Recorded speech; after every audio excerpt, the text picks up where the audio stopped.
The brothers, at war over Harry's claims made in his bombshell Oprah Winfrey interview, have called a truce to unveil a statue to Diana this afternoon. It is seen as the first step towards ending a row that erupted after the Duke of Sussex's explosive claims of racism in the royal family in the TV show last March. The princes have not spoken at length since, but royal biographer Robert Lacey said last night, "Some sort of reconciliation would be the finest tribute they could make to their mother." The Duke of Cambridge and the Duke of Sussex will be reunited at the public unveiling of a statue erected in memory of their late mother, in the sunken garden of London's Kensington Palace, one of Diana's most treasured retreats. The estranged siblings are making tentative moves towards a full mending of fences and will both make emotional speeches at the ceremony. "Repairing their fractured relationship would be the greatest way of remembering their mother," said Mr Lacey. He said, "They will be the first to understand how some sort of reconciliation would be the finest tribute they could make to their mother. Whether that can happen quickly is another question. I think it's more likely to be the beginning of a slow reconciliation. But it's hopeful."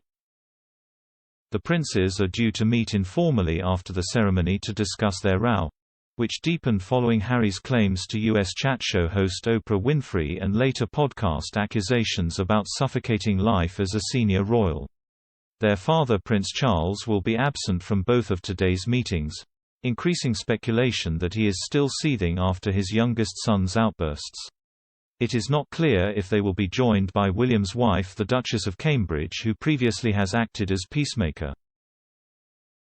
A royal source said, "Tensions are undoubtedly running high, but this project is incredibly personal to both brothers and they both realize that it is important to put any differences aside, for the ceremony at least. There is definitely a feeling that both camps are prepared to come together and put on a united front for such a special occasion." The unveiling will be an intimate occasion.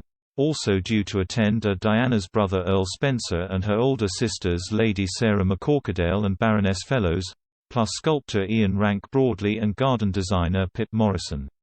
A source described the ceremony as a very personal moment for the family. Mr Lacey, historical consultant to Netflix series The Crown, said there are some quite convincing reasons for the once close brothers to repair their relationship.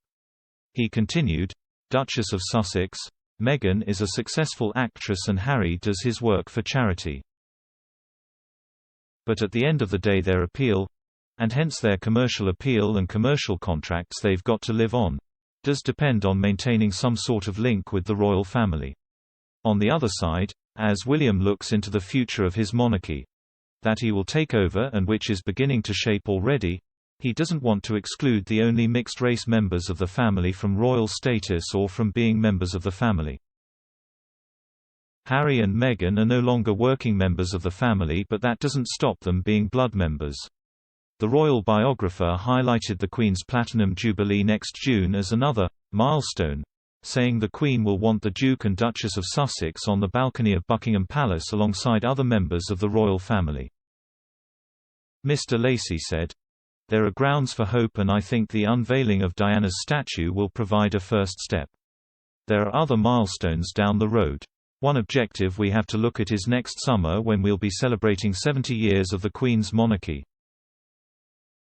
She will be the first person to want all her family on the balcony with her. That includes the Sussexes and their 2 children." Mr Lacey said that the pandemic has made the princes' separation worse, adding, "Let's hope the easing of COVID will create some sort of mending and healing."